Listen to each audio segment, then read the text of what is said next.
വിശ്വാസ വെളിച്ചത്തിൻ്റെ പുതിയ എപ്പിസോഡിലേക്ക് ഗുഡ്നസ് ടി വിയുടെ എല്ലാ മാന്യപ്രേക്ഷകരെയും ഏറെ ഹൃദ്യമായി സ്വാഗതം ചെയ്യുന്നു.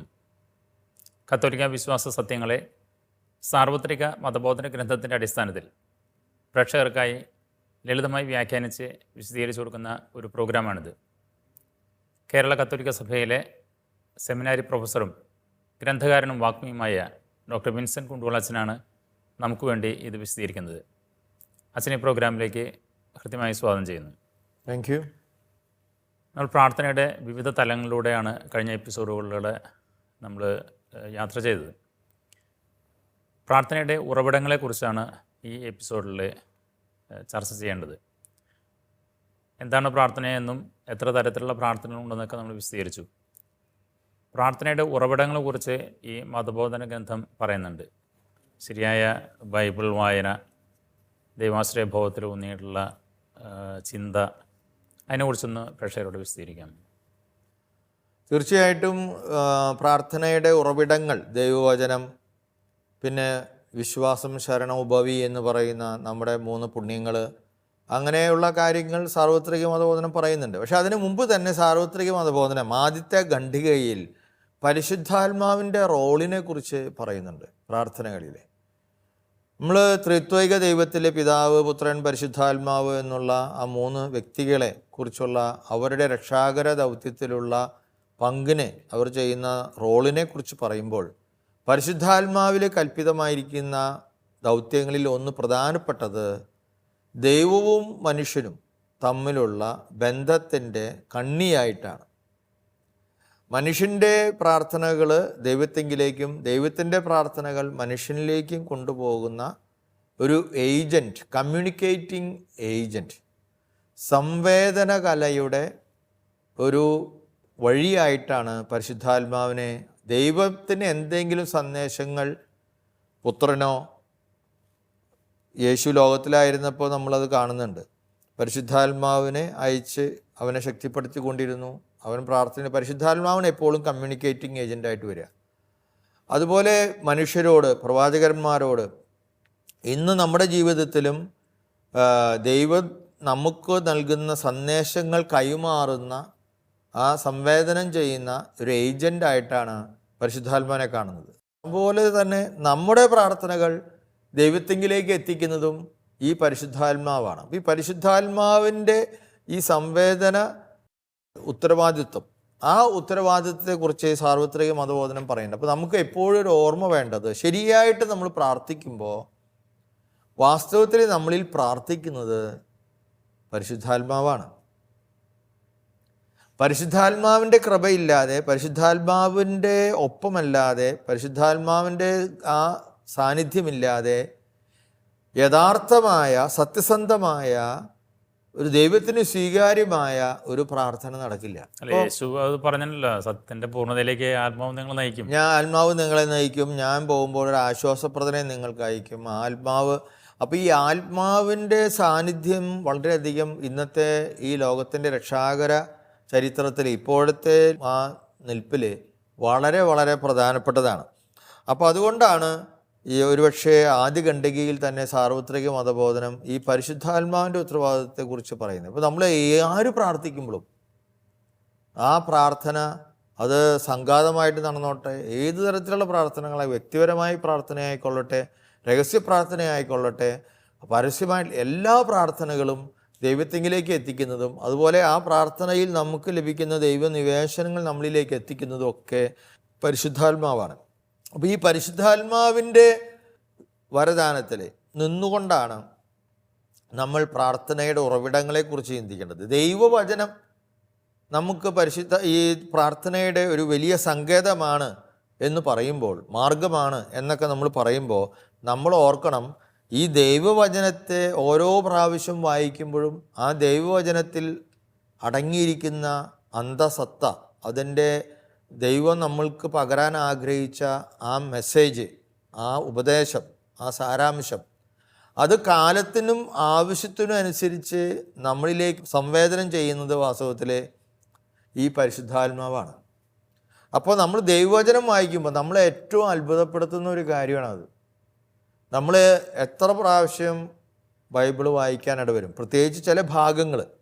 ഇപ്പോൾ ആരാധനാക്രമത്തിൽ നമ്മൾ എടുത്തു നോക്കിക്കഴിഞ്ഞാൽ ഒരു കൊല്ലത്തിൽ കഴിഞ്ഞാൽ അടുത്ത കൊല്ലം വരുമ്പോൾ വീണ്ടും സുവിശേഷങ്ങളുടെ എല്ലാ ഭാഗങ്ങളും ലേഖനങ്ങളുടെ ഭാഗങ്ങളും സെയിം സെയിം റെപ്പിറ്റേഷൻസ് വരും. പക്ഷേ അതിൻ്റെ അർത്ഥതലങ്ങൾ മാറുന്നുണ്ട്.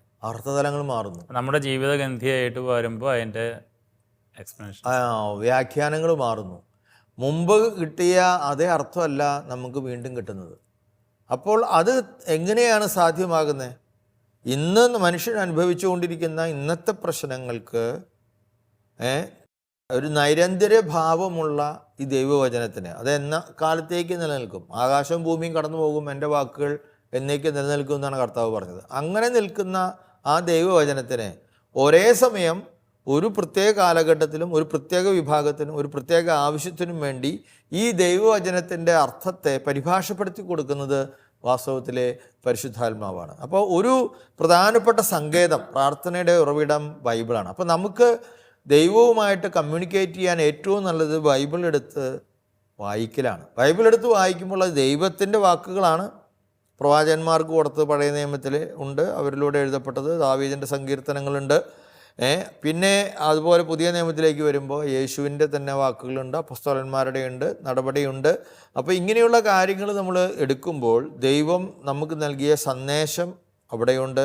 അത് വെച്ചുകൊണ്ട് പ്രാർത്ഥിക്കാം. അപ്പം നമ്മൾ പലപ്പോഴും അതുകൊണ്ടാണ് പറയാറുള്ളത് എല്ലാ ദിവസവും 1 മണിക്കൂർ അല്ല ഒരു അധ്യായമെങ്കിലും ബൈബിള് വായിക്കണം. നമ്മുടെ എല്ലാ പ്രാർത്ഥനകളിലും എല്ലാ ആരാധനകളിലും ബൈബിളിൻ്റെ വായനകളുണ്ട്.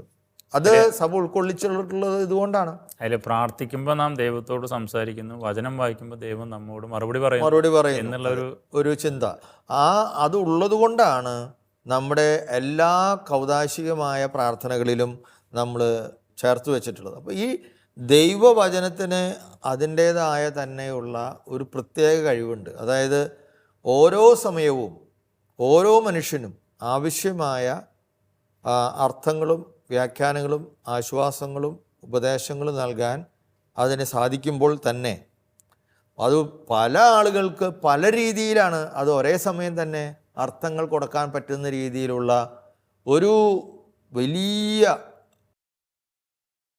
അൺലിമിറ്റഡ് എന്ന് നമ്മൾ പറയില്ലേ, അനന്തമായ അർത്ഥതലങ്ങൾ ഈ വാക്യങ്ങളിൽ ഉൾക്കൊള്ളിച്ചിരിക്കുന്നു. ആ ജീവനുള്ള വചനത്തിൻ്റെ ഒരു പ്രത്യേകതയായിരിക്കണം. അതെ, എപ്പോഴും ആ ജീവത്തായ സന്ദേശമാണ്, ലൈഫ് ഗിവിങ് ആണ്. അപ്പോൾ ലൈഫ് നറിഷിങ് ആണ്. അപ്പോൾ അത് ഇപ്പോൾ തത്വശാസ്ത്രത്തിൽ ഒരുപക്ഷെ പലരും കേട്ടിട്ടുള്ള ഒരു ഉത്തരാധുനിക തത്വശാസ്ത്രജ്ഞനാണ് ഷാക്ക് ദെറീദ. നമ്മളവിടെ ദെറീദ എന്നൊക്കെ മലയാളത്തിൽ പരിഭാഷപ്പെടുത്തുന്ന ഒരു ഫ്രഞ്ച്. അദ്ദേഹത്തിൻ്റെ ഏറ്റവും അപനിർമ്മിതി, ഡീകൺസ്ട്രക്ഷൻ എന്നൊക്കെ പറയുന്ന വലിയ ചിന്ത, അത് ഫിലോസഫിയിൽ മാത്രമല്ല എല്ലാ ജീവിതത്തിൻ്റെ മേഖലകളിലും സ്വാധീനം ചെലുത്തിയ ഒരു ചിന്തയാണ്. പ്രത്യേകിച്ച് ലിറ്ററേച്ചറൊക്കെ പഠിക്കുന്ന എല്ലായിടത്തും ഉണ്ട് ഡീകൺസ്ട്രക്റ്റ് ചെയ്യണം എന്നൊക്കെ നമ്മൾ പറയും. അതായത് ചില വാക്കുകൾക്ക് ചില മുൻപ് ചിലവർ കൽപ്പിച്ചിട്ടുള്ള ചില അർത്ഥങ്ങളുണ്ട്, ക്ലീഷേ അർത്ഥങ്ങൾ. പിന്നെ ചിലർ സ്വാർത്ഥ താല്പര്യങ്ങൾ വെച്ചുകൊണ്ട് ചില വാക്കുകൾക്ക് ചില അർത്ഥങ്ങൾ വെച്ചു കൊടുത്തിട്ടുണ്ടാവും. അതല്ല അതിൻ്റെ അർത്ഥം. ഈ കാലഘട്ടത്തിൽ ഇന്ന് നമുക്ക് ജീവിക്കാൻ ആ അർത്ഥമല്ല ആവശ്യമുള്ളത്. എങ്കിൽ അത് വരണമെങ്കിൽ നമ്മൾ അതിൻ്റെ പണ്ടത്തെ അങ്ങനെ സ്വാർത്ഥ താല്പര്യങ്ങൾ കൊണ്ട് കൽപ്പിച്ച അർത്ഥങ്ങളെ തകർത്ത് കളഞ്ഞ് പുതിയ അർത്ഥങ്ങൾ തരാനുള്ള കപ്പാസിറ്റി ഈ എല്ലാ ടെക്സ്റ്റിനും ഉണ്ടെന്ന് പറയുന്നത്. അദ്ദേഹം ദൈവവചനത്തിന് മാത്രമല്ല പറയുന്നത്. ഒരു നോവലിൻ്റെ ഭാഗമായിരുന്നാലും കവിത വായിച്ചാലും ഇതേ അനുഭവം നമുക്കുണ്ടാവും. പണ്ട് വായിച്ചാൽ അതേ അർത്ഥമാവണമെന്നില്ല ഇന്ന് കിട്ടുക. അല്ല, കുട്ടികൾ പറയുന്ന വാക്കുകൾ അതുണ്ടല്ലോ. ഇപ്പോൾ ഒരു സിനിമ കണ്ടിട്ട് അത് പൊളിയാട്ടാ എന്ന് പറയുമ്പോൾ പണ്ടത്തെ മീനിങ് അല്ല ഇപ്പോൾ ഉള്ളത്. ഞാനിവിടെ പറഞ്ഞു വന്നത്, ഞാനൊക്കെ തത്വശാസ്ത്രത്തിൽ ഡെറീദ പറയുന്ന അതിന് ഡിഫറൻസ് എന്ന് പറയുന്നൊരു ഫ്രഞ്ച് വാക്കൊക്കെ ഉപയോഗിക്കുന്നത്. സമയം ഒരർത്ഥം കൊടുക്കുന്നു ഒരാൾക്ക്, അത് കഴിയുമ്പോഴേക്കും ആ അർത്ഥം അതിൽ നിന്ന് മാറിപ്പോകുന്നു, വേറൊരാൾക്ക് വേറൊരർത്ഥം കിട്ടുന്നു. അതുപോലെയുള്ള കൊടുക്കാനുള്ള ഒരു അനന്തമായ കലവറയുടെ സാധ്യത ഓരോ ടെക്സ്റ്റിലും ഒളിഞ്ഞിരിപ്പുണ്ട് എന്ന് ദെറീദ പറയുന്നത് ഞാൻ കുറേ കൂടി ക്രിസ്തീയമായിട്ട് സുവിശേഷത്തിൻ്റെ വെളിച്ചത്തിൽ ചിന്തിക്കുമ്പോൾ എനിക്ക് മനസ്സിലാകുന്നത് ഈ ടെക്സ്റ്റിന് ഈ കഴിവ്, അനന്തമായ സാധ്യതകൾ ഒരു വചനത്തിന് കൊടുക്കുന്നത് പരിശുദ്ധാത്മാവാണ്. ആ പരിശുദ്ധാത്മാവാണ് വാസ്തവത്തിൽ അതിൻ്റെ സങ്കേതമായിട്ട് അപ്പോൾ ദൈവവചനത്തിൻ്റെ ഉള്ളിൽ വ്യാപരിക്കുന്ന ജീവിക്കുന്ന ആത്മാവിൻ്റെ സാന്നിധ്യം കൊണ്ടാണ് ദറീത പറയുന്ന ഡിഫറൻസ് സംഭവിക്കണേ എന്ന് പോലും ഞാൻ ഇത് തമ്മിലുള്ള ഒരു താരതമ്യത്തിൽ ചിന്തിക്കാറുണ്ട്. അപ്പോൾ അതാണ് ഒരു വലിയ സങ്കേതം, ദൈവവചനമാണ്, സംശയമില്ല. സങ്കീർത്തനമാകാം, നമ്മളത് ആ അരൂപിയിൽ വായിക്കുമ്പോൾ നമുക്ക് ആശ്വാസം കിട്ടുന്നു. രണ്ടാമത് നമ്മുടെ കൗദാശിക ശുശ്രൂഷകൾ എല്ലാം തന്നെ പ്രാർത്ഥനയാണ്. ഏറ്റവും വലിയ ആരാധനയാണ് ദിവ്യബലി എന്ന് പറഞ്ഞു. അതുമാത്രമല്ല, നമ്മൾ നടത്തുന്ന എല്ലാ പ്രാർത്ഥനകളിലും കൗദാശികമായിട്ടുള്ള മാമോദീസയായാലും ശരീരലേപനമായാലും കുമ്പസാരായാലും രോഗീലേപനമായാലും വിവാഹ ചടങ്ങായാലും തിരുപ്പട്ടമായാലും എല്ലാതും ഈ പ്രാർത്ഥനയുടെ വേറെ വലിയൊരു ഉറവിടമാണ്. അടുത്തതായിട്ട് നമ്മൾ ദൈവികമായ 3 കാര്യങ്ങൾ, നമ്മൾ വിശ്വാസം, ശരണം, ഉപവി എന്ന് പറയുന്ന ദൈവികമായ സുഹൃതങ്ങൾ, പുണ്യങ്ങൾ. വിശ്വാസമാണ് പ്രാർത്ഥനയുടെ ഒരു സങ്കേതം. വിശ്വാസത്തോടു കൂടെ അല്ലാതെ നമുക്ക് പ്രാർത്ഥിച്ചാൽ ആ പ്രാർത്ഥനയ്ക്ക് അർത്ഥമില്ല. വിശ്വാസം വരുമ്പോഴാണ് നമ്മൾ പറഞ്ഞു, ദൈവമേ നീയാണ് എൻ്റെ നേതാവ്, നീയാണ് എൻ്റെ എല്ലാം അളവുകോൽ, നിന്നിൽ ഞാൻ ആശ്രയിക്കുന്നു, നീയാണ് എൻ്റെ മുകളിലുള്ളത്, നീയാണ് എന്നെ സൃഷ്ടിച്ചത്, നീ എൻ്റെ ഭാവി അറിയുന്നു, പഴമേ അറിയുന്നു, ഞാൻ എന്താണെന്ന് നീ മനസ്സിലാക്കുന്നു, ആ ദൈവമേ നിന്നിൽ വിശ്വസിച്ചുകൊണ്ട് ഞാൻ പ്രാർത്ഥിക്കുന്നു. അപ്പോൾ ആ വിശ്വാസം ഇല്ലെങ്കിൽ പ്രാർത്ഥനയില്ല. അത് ഇന്റർ കണക്റ്റഡ് ആണ് എല്ലാം. വിശ്വാസം ഇല്ലാതെ ശരണപ്പെടാൻ പറ്റില്ല. വിശ്വാസം ശരണം ഇല്ലാതെ സ്നേഹിക്കാനും പറ്റില്ല. അപ്പോൾ ആണ് വിശ്വാസം, ശരണം, ഉപവി എന്ന് പറയുന്ന 3 പുണ്യങ്ങളും നമ്മുടെ പ്രാർത്ഥനയിൽ വേണം. കാരണം വിശ്വാസം ഉണ്ടെങ്കിലേ സാറ് പറഞ്ഞതുപോലെ ഞാൻ ദൈവത്തിൽ ആശ്രയിക്കുള്ളൂ. ഇനി അങ്ങനെ ചെയ്തുകൊണ്ട് മാത്രം പ്രാർത്ഥന ഫലവത്താകണമെങ്കിൽ എന്ത് വേണം? പുണ്യപ്രവൃത്തികൾ വേണം. നമ്മൾ നേരത്തെ പറഞ്ഞു, ആരാധിക്കുക എന്ന് പറഞ്ഞു കഴിഞ്ഞാൽ ദൈവത്തെ ഇങ്ങനെ നാവുകൊണ്ട് ദൈവമേ ആരാധന എന്ന് പറയുന്നതിനേക്കാൾ കൂടുതൽ ഞാൻ ദൈവത്തെ ജീവിതത്തിൻ്റെ നേതാവായും എൻ്റെ ഏറ്റവും പരമ അധ്യക്ഷനായിട്ടും കണ്ടുകൊണ്ട് അവിടുത്തെ ഇംഗിതം അനുസരിച്ച് ജീവിക്കുന്ന ഒരു ജീവിത ശൈലിയിലാണ് ആരാധന നടക്കുന്നത് എന്ന് പറഞ്ഞതുപോലെ ഈ ഉപവി പ്രവർത്തനങ്ങൾ നന്മ ചെയ്യാനുള്ള ഒരു രീതി നമ്മുടെ ജീവിതത്തിൽ ഉണ്ടാകുമ്പോഴാണ് പ്രാർത്ഥനയ്ക്ക് അർത്ഥം വരുന്നത്. എന്നാൽ അതുപോലെ തന്നെ ഒരുപക്ഷെ നമ്മുടെ പ്രേക്ഷകരോട് കൂടുതൽ എനിക്ക് എടുത്തു പറയണം എന്ന് തോന്നുന്ന വേറെ ഒരു പ്രാർത്ഥനയുടെ സങ്കേതം ഈ സാർവത്രിക മതബോധനത്തിൽ വ്യംഗ്യമായിട്ട് സൂചിപ്പിച്ചിട്ടുണ്ട്. വളരെ വിശദീകരിച്ച് അത് എഴുതിയിട്ടില്ല. എന്താണെന്ന് വെച്ച് കഴിഞ്ഞാൽ അനുദിന ജീവിത സംഭവങ്ങളാണ്. അതും പ്രാർത്ഥനയുടെ ഏറ്റവും വലിയ സങ്കേതമാണ്. ദൈവവചനം നമ്മൾ വായിച്ച് അതിൻ്റെ അർത്ഥം മനസ്സിലാക്കുന്നത് പോലെ തന്നെ വായിക്കേണ്ട ഒരു കാര്യമാണ് നമ്മുടെ ചുറ്റുപാട് നടക്കുന്ന ഈ ഭൂലോകത്തിലുണ്ടാകുന്ന ഓരോ കാര്യങ്ങൾ. അതെല്ലാം പ്രാർത്ഥന വിഷയമാകണം. ഞാൻ പാരീസിൽ പഠിച്ചുകൊണ്ടിരുന്നപ്പോൾ താമസിച്ചുകൊണ്ടിരുന്ന കെട്ടിടത്തിൽ എൻ്റെ തൊട്ടടുത്ത റൂമിൽ ഉണ്ടായിരുന്ന ഒരു ഫ്രഞ്ച് വിഞ്ഞേറ എന്ന് പറയുന്ന ബെർണാർ വിഞ്ഞേറാസ് എന്ന് പറയുന്ന ഒരു അച്ഛനുണ്ടായിരുന്നു. അവനും അവിടെ ഡോക്ടറേറ്റിനൊക്കെ വേണ്ടി പഠിക്കുകയാണ്. അപ്പോൾ ഞങ്ങൾ ചില നേരത്ത് പറയും നമുക്ക് സന്ധ്യാപ്രാർത്ഥന ഒരുമിച്ച് ചെല്ലാം എന്ന്, ഇങ്ങനെ ഞങ്ങൾ രണ്ടുപേരും കൂടി ഇങ്ങനെ. അപ്പോൾ എങ്ങനെയാണ് അപ്പോൾ ചില ദിവസങ്ങളിൽ എനിക്ക് പലപ്പോഴും ആദ്യമൊക്കെ ഒരു ഫാഷൻ പോലെയായിട്ട് എനിക്ക് ആദ്യം തോന്നിയിരുന്നത്, അദ്ദേഹം പറയും 8 മണിയുടെ ന്യൂസ് റേഡിയോയിൽ ഉണ്ട്. അപ്പോൾ റേഡിയോ ഉണ്ട് അവിടെ, ആ റേഡിയോ ഓൺ ചെയ്ത് വയ്ക്കും. എന്നിട്ട് റേഡിയോ ന്യൂസാണ് ആദ്യം ഒന്ന് നമ്മൾ ആ റേഡിയോ ന്യൂസ് കേൾക്കും. അല്ലെങ്കിൽ ചിലപ്പോൾ അദ്ദേഹം അത് റെക്കോർഡ് ചെയ്ത് കൊണ്ടുവരും, എന്നിട്ടത് വയ്ക്കും. എന്നിട്ട് ഒരെണ്ണം വെച്ച് അത് ഓഫാക്കും. കുറച്ച് നേരം അതിനെക്കുറിച്ച് ധ്യാനിക്കും. എന്നിട്ട് അത് വെച്ചുകൊണ്ടായിരിക്കും പിന്നത്തെ പ്രാർത്ഥന നമ്മൾ പ്രാർത്ഥിക്കുന്നത്. അപ്പോൾ എന്നെ അത് ഭയങ്കരമായിട്ട് സ്പർശിച്ചു. ഈ പ്രപഞ്ചത്തിൽ നടക്കുന്ന എല്ലാ കാര്യങ്ങളും, ഫ്രാൻസിൽ നടക്കുന്ന കാര്യങ്ങളും അതിലുണ്ടാവും, ലോകത്തിൽ നടക്കുന്ന കാര്യങ്ങൾ, യൂറോപ്യൻ യൂണിയൻ്റെ കാര്യങ്ങളുണ്ടാവും, ആഫ്രിക്കയിൽ പട്ടിണി ഉണ്ടാവും. ഞാനത് വളരെയധികം പിന്നീട് എൻ്റെ ജീവിതത്തിൽ ഉപയോഗിച്ചിട്ടുള്ളൊരു കാര്യമാണ്. പ്രാർത്ഥനാ പരിപാടികൾക്ക് റേഡിയോ വേണമെങ്കിൽ വയ്ക്കാം, അല്ലെങ്കിൽ ആ തരത്തിൽ ന്യൂസ് പേപ്പർ വേറെ വലിയൊരു കാര്യമാണ്. നമ്മൾ ന്യൂസ് പേപ്പർ എടുത്ത് വെച്ച് കഴിഞ്ഞാൽ പ്രാർത്ഥിക്കാം. നമുക്ക് ഇഷ്ടംപോലെ കണ്ടൻ്റായി പ്രാർത്ഥിക്കാൻ, ഇഷ്ടം പോലെ. എത്ര പേര് മരിച്ചവരുടെ കുളം കെടുക്കണം, മുണ്ടക്കൈയിൽ അത് ഉണ്ടായ കാര്യങ്ങളാണ്. അതുപോലെ അഴിമതിയുടെ ചരിത്രങ്ങൾ, അവർക്ക് വേണ്ടി പ്രാർത്ഥിക്കാമല്ലോ. പ്രാർത്ഥിക്കാനൊന്നും ഒരു മാറ്ററും കുറവില്ല. വളരെ നല്ലൊരു, ഞാൻ ഇന്ന് പ്രേക്ഷകരോട് ഒരുപക്ഷെ പറയാൻ ആഗ്രഹിക്കുന്നത്, ഇന്നത്തെ നമുക്ക് യുവാക്കൾക്ക് ചിലപ്പോൾ ചില രീതിയിലുള്ള പ്രാർത്ഥനകൾ കണ്ടവാനം ഇങ്ങനെ ചെല്ലാൻ, മറ്റേ വിശുദ്ധ 5 എണ്ണം ചെല്ലുക, കുറിച്ചെത്തിക്കുക എന്നൊക്കെ പറഞ്ഞിട്ട് ഇങ്ങനെ കുറേ സാധനങ്ങളുണ്ട്.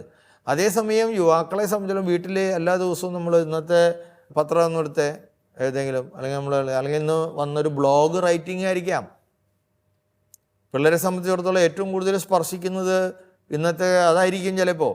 അപ്പോൾ അതിൽ കണ്ട ഒരു വാർത്ത അത് സത്യസന്ധമാണെങ്കിൽ, അല്ലെങ്കിൽ എന്തുകൊണ്ട് ഞാൻ ചിലപ്പോൾ പറയും വീട്ടിലേക്ക് പ്രാർത്ഥനയ്ക്ക് ഈ നമ്മുടെ സോഷ്യൽ മീഡിയയിൽ നടക്കുന്ന തെറ്റായ പ്രചരണങ്ങളെ ഓർത്തുകൊണ്ട് തന്നെ പ്രാർത്ഥിക്കണം, നിയോഗം വെച്ച് പ്രാർത്ഥിക്കണം.